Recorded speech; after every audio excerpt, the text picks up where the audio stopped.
kwemalumbo eminyaka ubhoboza imithombo yekuqhuma nekuya phambili ngegama lika Jesu Kristu ophilayo lamandla lamvusa uJesu kwabafile wadedele uNkulunkulu uphilisha labagulako emtimbeni kushe kufa kushiswe ngumlilo wasezulwini ngegama lika Jesu ophilayo.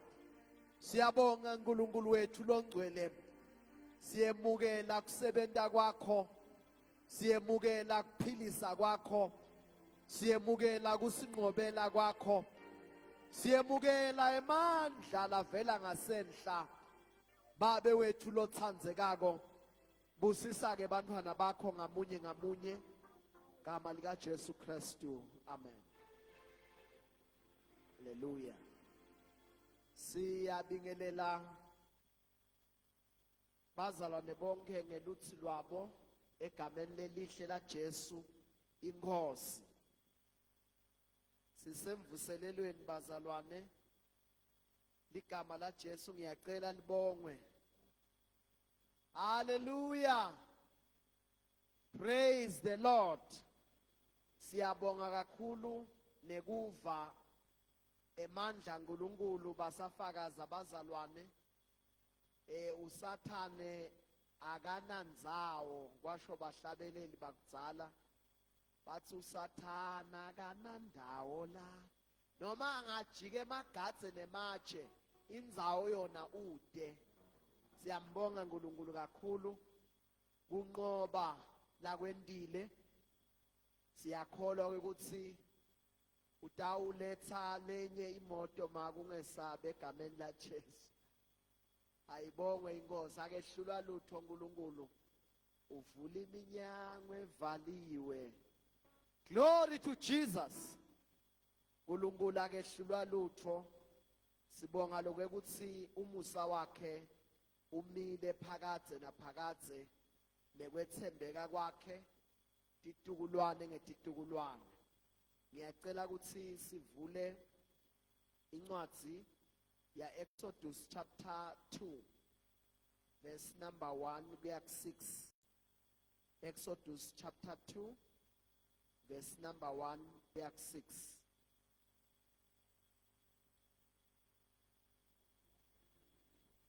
Exodus chapter 2 verse 1. Kutalwa kwaMose. Ngaso leso sikhathi kwesuka indvodza yesive sakaLevi yateka umfati wesive sakubo. Lo mfati wakhulelwa watala indvodzana. Wathi kube abone indlela lolwaluluhle ngalo loluswane walufihla lwaze lwaba netinyanga letintathu. Verse 3. Kodwa lwathi kube lufike esigabeni sekungafihleki, wase ulufaka esitsheni lesasilukwe ngelikhwani. Wasihuqa ngalokusalibumba nangelitiyela kuze singanungenwa ngemanti. Walufaka ekhathi loluswane wase ulubeka emhlangeni elusenteni lemfula iNayili. Dzadzewabo loluswane wema buqalo endlela kubuka ukuthi kutawukwendekani kulo.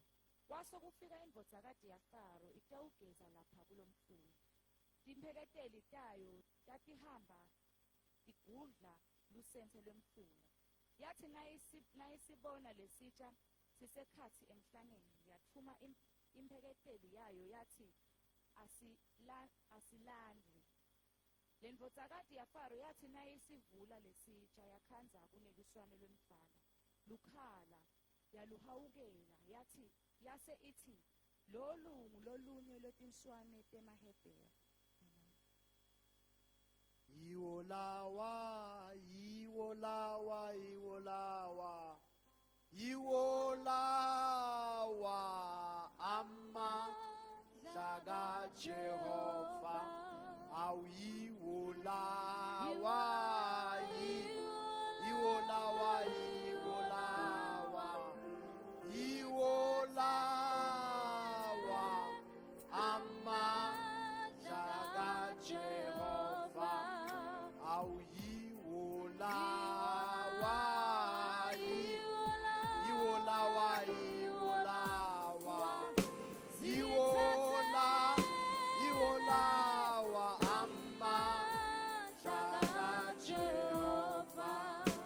Babe wethu longcwele siyabonga intsambama.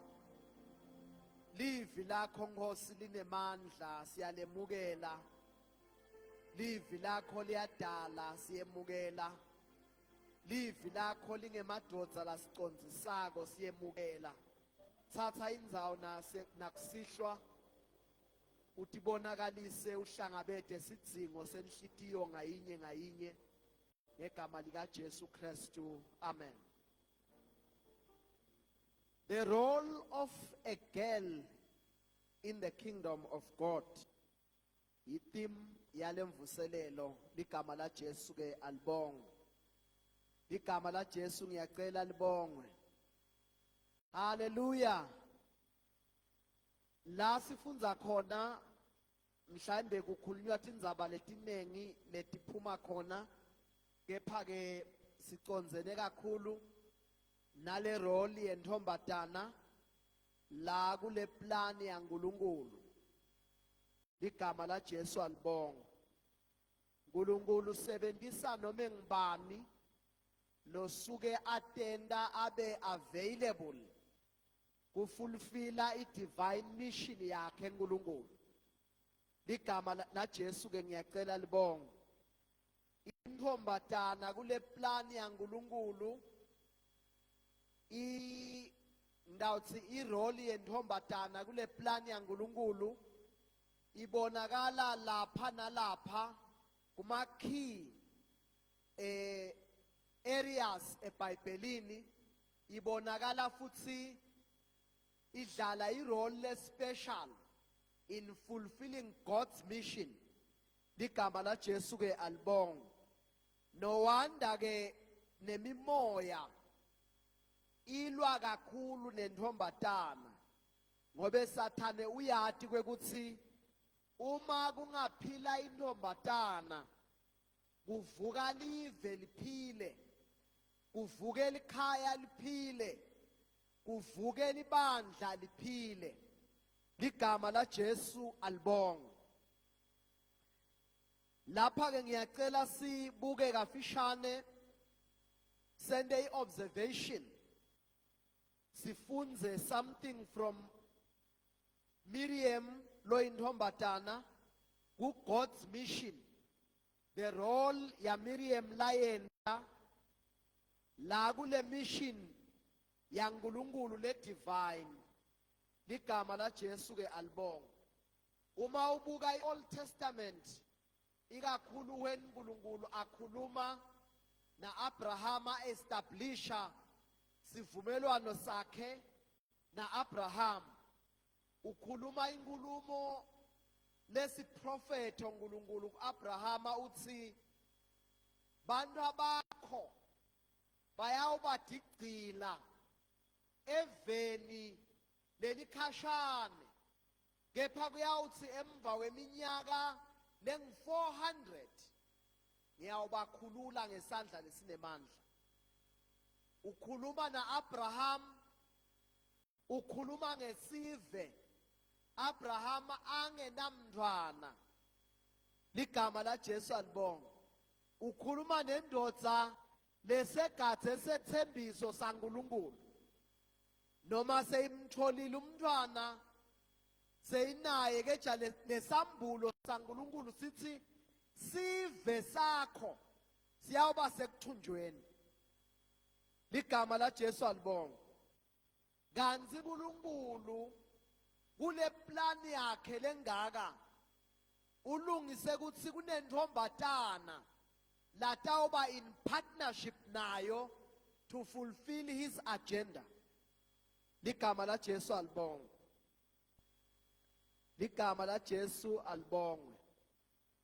IBhayibheli ke lasifunza khona liveta indzaba yekutalwa kaMoses.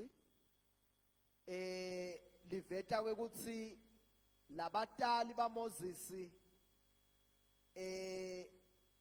baba nenhlakanipho lenekukholwa kwekuthi makutalwa lo mntwana iBhayibheli lisuke libeke ngendlela yokuthi mawufunza nje lesahluko ungazi ukuthi Moses waba ngumntwana bokuqala ngobe kulesahluko kuthiwa kwaba nendodza lengumlevi yathatha intombatana lengumlevi bese lithi baba nemntwana.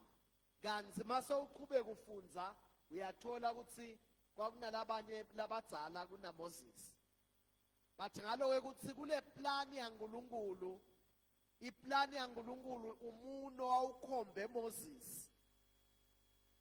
Uyamangala ukuthi uNkulunkulu usebenta kanjani, baze basho labahlabelelako bathi uNkulunkulu onjani lo, vele uNkulunkulu onjani, lendlela entanga ayifani nebantu. Aaron uyakwati ukukhuluma kahle, Miriam uyakwati ukukhuluma kahle, Moses unemalimi uyanamula, kodwa uNkulunkulu ukhomba yena ukuthi nguye lotawuseva sive saka-Israyeli. Angikho-ke kuMoses, ngikuMiriam, ligama laJesu alibonga. Kwekuthi iBhayibheli lithi labatali bamfihla Moses, kwaze kwafika isikhathi la khona sebabona ukuthi nyalo sengeke sikhone chubeka simfihle, base baqhamuka nelisu. Ngiko ngithi they were full of wisdom and faith, because bathatha lukhwane njengoba sisho Siswati, baluka libhaskiti. Umbuto uthi uma ufunza ngalomfula iNayili, lo mfula wawunetingwenya, lo mfula unetinyoka njengoba yonke imifula lemikhulu inato tinyoka. Kepha by faith bathatha umntwana bayombeka lapha emfuleni lonengoti. Ungathi bathi uNkulunkulu, sinelo mntwana wakho simfihlile akasafihleki, nyalo simnika wena. Nina nang Miriam Miriam, wena uyawugatha umntwana umebucalo, umntwana ulapha emfuleni, Miriam ulapha ufakwe ebhasketini. Ligama laJesu alibonga. Kule plan yasezulwini uNkulunkulu wathi thathela indodzakati yaFaro leyintombatana nayo, wayisebenzisa ukuthi ingabi nenhlitiyo lembi eyise. Mayibona lo mntwana, iBhayibheli lithi wabona ukuthi lona ngilomunye wemaHebheru, but iplan yekumbulala no. Ligama laJesu alibonga. Uyabona ukuthi batali bafihla umntwana, kwafika la khona babona ukuthi nathi ngilasiphelela khona la. Njengaloku siphelela la sesishiyela uNkulunkulu nanayo intombatana, ngoba intombatana ine role lenkulu ku plan of salvation yaNkulunkulu. Ligama laJesu ke alibonga. Ngithanda the wisdom lesiyibona kuMiriam ayintombatana, bekagcwele iwisdom, ngobe ngalesikhathi sebamdiscovile lo mntwana kuthi vele wemaHebheru, nalo Miriam wemaHebheru, umHebheru. Kepha Miriam by faith wakhuluma nabo into labavele bayemukela, wathi anginitholele longaninakela lo mntwana. Wangasho ukuthi anginitholele unina. Wisdom. Intombatana lesetshenziswa nguNkulunkulu, intombatana levumela the wisdom of God, ngoba iwisdom yaNkulunkulu siyayithandazela, sibuye siyivumele. Bulima bonke bethu sibushiye sithathe inhlakanipho yasezulwini. Ligama laJesu alibonga. Ngoba lo mnye beyangabaleka ukuthi nami batawuze bangibambe ukuthi ngiyati ngalo mntwana, njengoba evele kuphuma iorder yekubulawa nami ngidaba senkingeni, angivele ngitikhweshise. But wema abuke ukuthi kutawendekani ngalomntwana. Kuplani yaNkulunkulu, kulombuso wasezulwini, kune role lendiwa intombatana letinikele kufuna inzando kaNkulunkulu. Ligama la Jesu alibonga. Letinikele enjongweni bekangati Miriam kwekuthi lo mntwana lofakwe ebaskidini nguye lotawukhulula sive saka-Israyeli ekugcilatekeni. Yena nje wangena naye esikhaleni ngekuba loyal kubatali ukuthi bamthumile, kanti usenjongweni yaNkulunkulu. Ligama la Jesu ke alibonga. Ligama la Jesu ngiyacela lona libonga. Uma uNkulunkulu atawenda the lasting solution, kwadzinga kube khona longakhona ukuthi angene kule plan yaNkulunkulu ye-solution, yena naye alethe lokutaba likhambi lelisita kubhalansisa le plan yalomdzala wetinsuku. Ngoba Miriam irole yakhe kwaba kuyofuna lotawunesa, kanzi kule role ya Miriam yekufuna lotawunesa, Miriam ubuyela uyawufuna unina kuze kuthi lo mntwana longumHebheru akhone ukukhuliswa ngendlela yemaHebheru, athi ayothola i-training yepolitiki nebuholi eGibhithe, kepha abayitholile i-nurturing yemaJuda. Kutothi masamdzala, lisho njalo libhayibheli encwadini yemaHebheru lithi Moses wathi nasamdzala wala. Bekatawala njani kungekho irole yentombatana leyaba nenhlakanipho yasezulwini? Umbuto uthi bebangekho yini bomake laphayana eGibhithe lebebangambonela lo mntwana wenkosi, the princess, bambonele lo mntwana akhe latholelele emantini, bebakhona.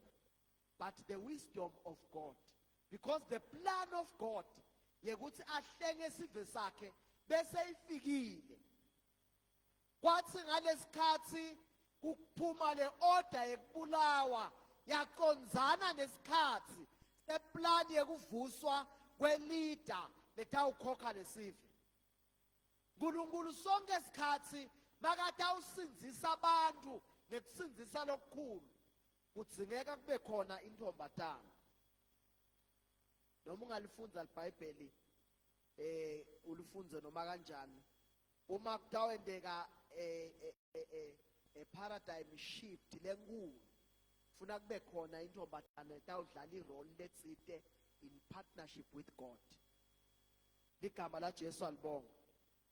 Miriam yena irole yakhe kwaba kwekuthi ugadze umntwana, at the same time makufika lesikhathi sekuthi uNkulunkulu wasezulwini uthi kule ndodzakazi yaFaro, lo mntwana mahawukele, ufaka kuhawukela, mtsanze lo mntwana sewakho, khona tohamba yofunza ngepolitiki yekuhola sive. Moses abe qualify kuba yilida ngoba wafunza ngale, wafunza nangala. Miriam yena wagadza ukuthi akakuthole kwasekhaya, angatholi kwasesigangeni laphayana eGibhithe kube tive labangamati uNkulunkulu bakhonda tinyoka. But uyabona ukuthi wanarisheka kahle Moses ngoba lapha eGibhithe kukhondwa tinyoka, but Moses akalandzelanga tinyoka, wanecharishwa. Yini yirole yentombatana leyabambisana neplan yaNkulunkulu wasezulwini. Angibeke naku lokusihlanu lesingathi ngema positive traits aMiriam kule ndzaba lesifundzile, mhlambe nalokunye lokukhona kulamanye scriptures like iboNumeri nabo Exodus eze uchubeka bo chapter 15, but nje angubeke kafishane iBhayibheli liveta kule character ya Miriam, liveta kwekuthi Miriam was loyal to her family. Intombatana lebe committed kuma family affairs. Glory to Jesus. Ngobe wabambisana nebatali bakhe kulelisu lekuseva Moses umnakabo ukuthi abulawe, wangabulawa. Ungathi labatali basichasa ivile esimemetelo, kodwa lo wethu umntwana siyala afe. Kuyafiwa kodwa lona siyala kwekuthi afe. Kwase kuba nentombatana le loyal to the family, to partner with the family in that agenda yekuphephisa luswane lenkulunkulu alukhethile. Number 2, Miriam kwakungumuntu lone wisdom, ngobe lempendulo yakhe lapha lo munye bekangathi ukhona make angiyomlanza ngiyamathi makwaloliswane. No, lapha makakhuluma naye wakhuluma ngathi uyabasita, uthi mina ngingakutholela lo ngakubonela lo mntwana. Akasho uthi ngingakutholela unina, ngakutholela lo ngakunakela lo mntwana. Kanzi ngaleyo ndlela ubambisana naNkulunkulu kuplan yekuthi Moses njengoba tawuhola sive saka-Israyeli akayimunye into yala kulamaJuda noma kulaba baka-Israyeli akuthole lokho emaHebheru. Atokhona ukuthi masahola lesive understand the two nations, understand indlela yalaba baseGibhithe, understand indlela yalaba bemaHebheru. So Miriam watshengisa inhlakanipho.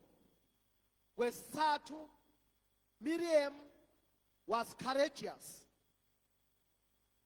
Ngobebo umntwana enkosi akahambi yedwa, uhamba nelibutho lemasotsha lelimgadzile. Miriam makasemile lapha bona baqhamuka bekangabaleka ukuthi he batawuze bangithole bangimadanisa endzaba yeliswane babulayele mina kanti akusimile ngulibekile libekwe ngimake. But Miriam waba nesibindi sekuma abone ukuthi tawendekani ngaloliswane, yena lanikwe iresponsibility ukuthi katsa loliswane aze uNkulunkulu avete indlela yakhe. Because labo make lo make nalo babe bebakholwa ukuthi kukhona lisu uNkulunkulu latalenta umntwana aphephe. Kepha bekudzingeka kube nerole lentiwa intombatana le-courageous. Glory to Jesus. Mawutawusetshenziswa uNkulunkulu as a girl, ufuna ube very courageous. Empeleni wonke umuntu osetshenziswa uNkulunkulu loneluvalo enzanye njengenzethe akalungi. Insethe phela ibonakala livalo layo lulala. Glory to Jesus. Kufuna ube nesibindi njengelibhubezi. Libhubezi linesibindi noma libona tinyathi tilisikita libaleka libuye lijike litibuka ubone ukuthi lesilwane sinesibindi futhi yakona nibanengi futhi vele ingangigilisa tika kodwa nje ngikhona nami. uNkulunkulu ufuna sibe no wonder iBhayibheli lithi Jesu limbita nge-Lion of Judah, bese lithi thine sibomnakabo Jesu hayi sikomabhubezana. Glory to Jesus. Hallelujah. And iBhayibheli Sathana akasilo libhubezi, lithi uyabhodla njenge libhubezi. Hallelujah. Courageous. It's a trait lemqoka mawutawusetshenziswa uNkulunkulu kulombuso wakhe lomangalisayo njengentombatana, because intombatana ibukelwa phasi kuma cultures lamanengi ayatiwane ukuthi iyini. Sibonga nje kakhulu ukuthi cishe kulelive noma bekukhona but bekungasiko lokuthensi uthi nje mawukhulele kulelive ucabanga ukuthi hayi intombazana beyinyathelwa la kulelive, hayi bekungcono la kuletindzawo la khona kumadima khona kakhulu. Kulamanye amave nje uyubone babafaka nemaduku lamnyama babamboye ukuthi bangaboni lutho umhlaba, bona bahambe bavula umhlaba babuka lamadoda lamantombazana bathi akambonye angabonwa nekubonwa ebusweni, angabuki ne-TV. E-Afghanistan nje bekuthiwa ukusho i-TV ngobutawuze uduke, bathi bona bayabuka bona, bathi thine ngeke seduke tawuduka nini. Uyabona ukuthi abathathwa ukuthi kukhona labangakuletha lokuphilako, but la eBhayibhelini siyafunza ukuthi uNkulunkulu makenta indlela yokusinzisa sive sakhe, intombazana iba khona ayisebenzise leyo levumako. Igama la Jesu alibonga. Lokunye lesikutholako lokuyi-traits lokuyi-positive trait lapha kuMiriam kwekuthi Miriam was a worshipper. Glory to Jesus. Miriam was a worshipper.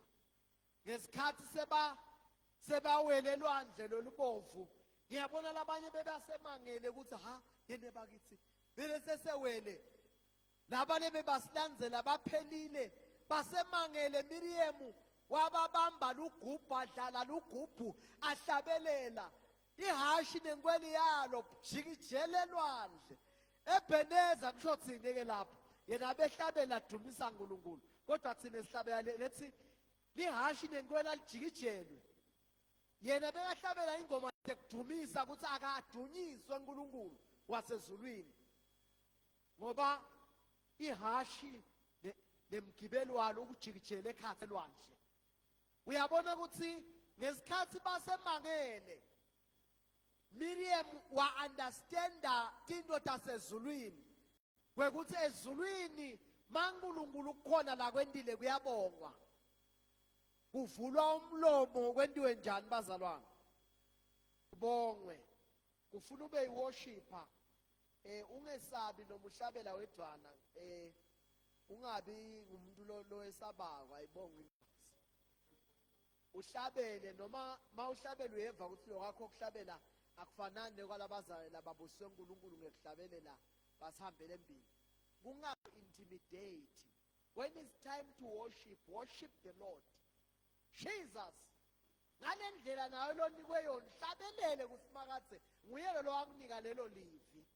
We awumbhimbeli ke yena, ngoba sengisho ngoba asifanani. Bakhona abantu bemelodi labakhipha into longathi iphuma iayinekile ingahlabalazi. Kodwa thina labanye khade ukuthi siyaqala nje bantu bekhameke bangade ukuthi bathi awungena njani kule ngoma, kodwa sishaye siye phambili. Glory to Jesus. Kuyawufikela khona le etulo ezulwini ngoba nathi saphiwa nguye kanjalo, ayibonga Nkosi. Kodwa silingisa Miriam phela singema worshippers. Vula umlomo worship, ungabi nekwesaba kuworshipha uNkulunkulu. Egumbini lakho, ekoneni lakho la uthandaza khona, ukuqale ngekuhlabelela licilongo lakho. Glory to Jesus.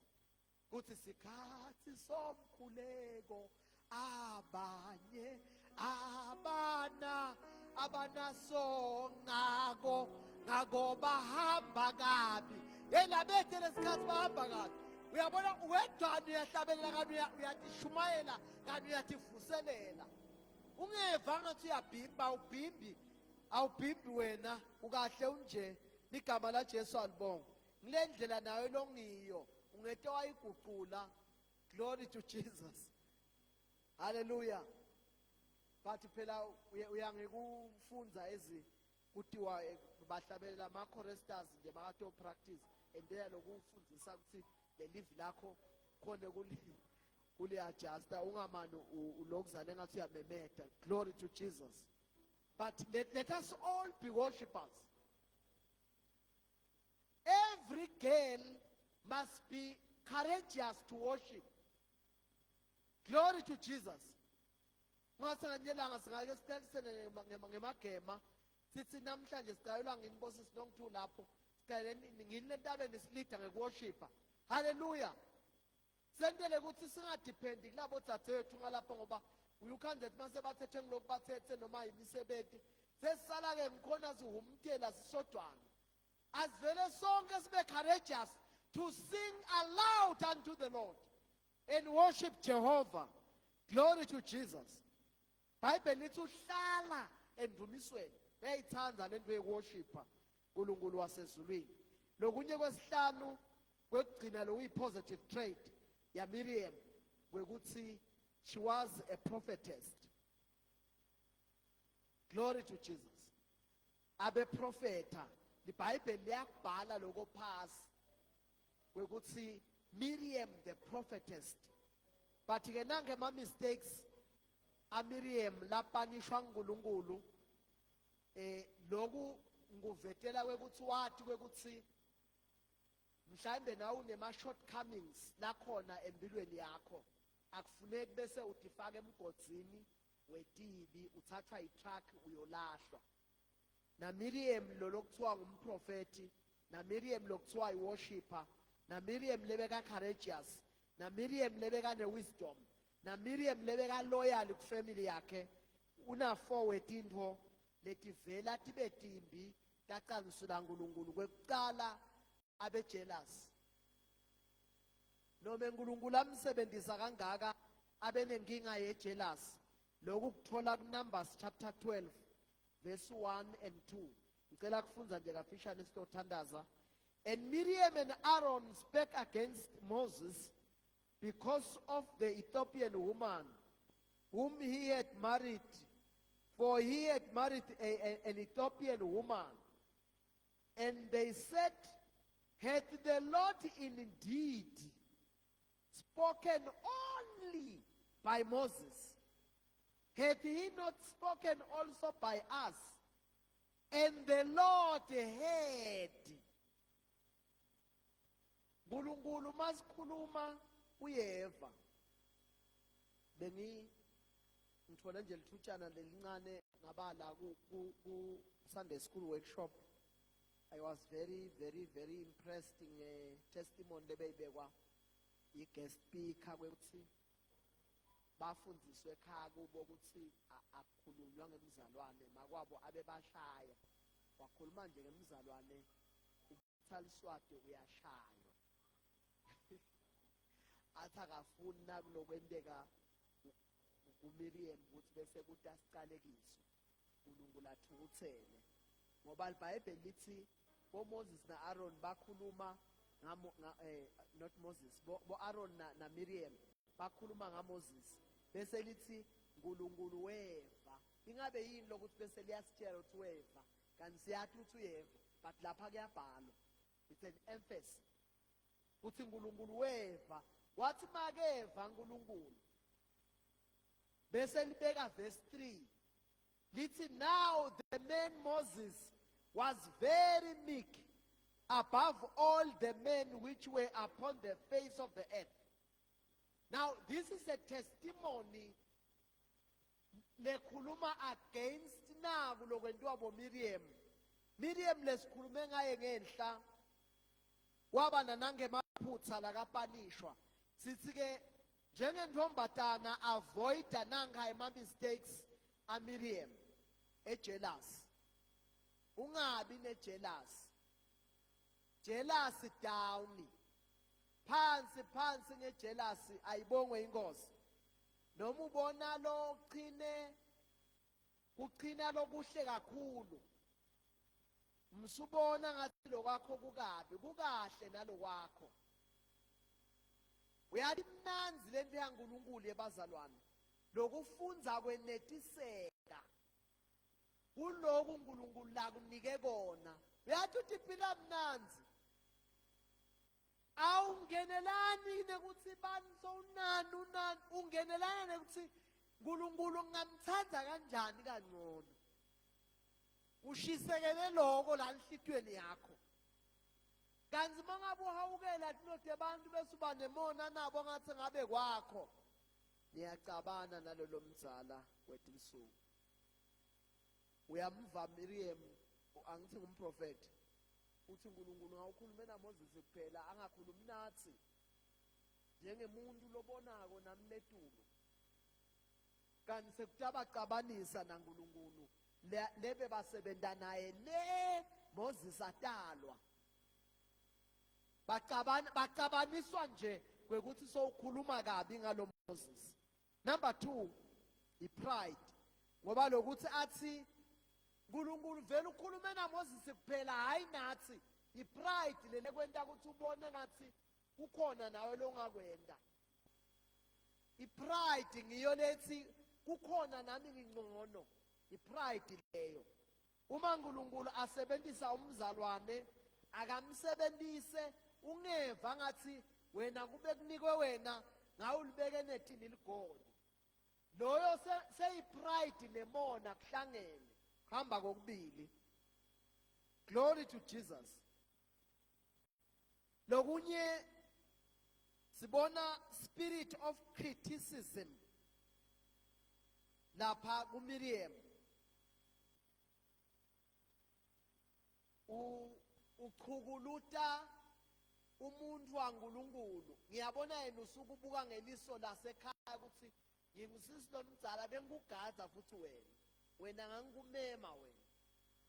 Kanti lo muntu sowugcotshwe ezulwini.